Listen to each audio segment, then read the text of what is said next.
this game, and the Kangaroo starts on S, and it's allowed to jump between two neighboring positions. It can either jump on the first go to P or to H.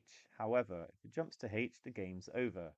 We're interested in how many ways the Kangaroo can move from S to H in exactly 13 jumps. So actually, on the first go, they're not allowed to move to H because that would end the game after one go.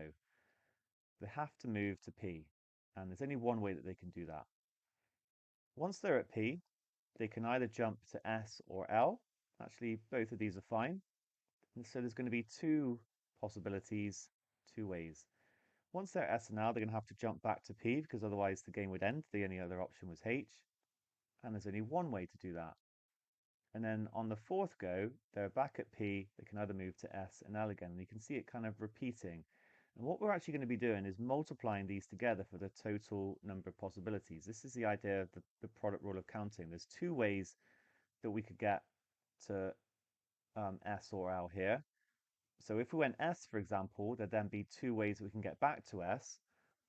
But there's also two ways if we'd started from L. So that's why we end up multiplying them. It's a bit like if you had three t-shirts. Okay, that's my attempt to draw a t-shirt, and maybe some pairs of shorts. So if we had three t-shirts and five pairs of shorts, for every t-shirt we could pick a pair of shorts. So it's going to be 3 times 5 combinations in total, or I should probably say arrangements. Same idea goes here. So we're just going to be carrying this along. PSL, we're going to be times in by 1, times in by 2.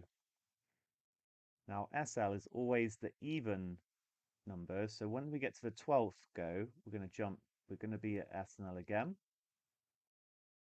And then for this 13th one, to finish the game, we're going to have to end up at H.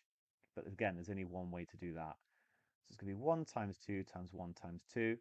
There's going to be 6 of these SLs in there because there were, I said this was like the 12th one. So half of them are SL and half of them are P. So it's actually going to be 2 to the power of 6 as our final answer. I could just do 2, 4, 8. I suppose that's probably the quickest way. 2, 4, 8, 16, 32, 64. That's my 6th power, so that's our answer.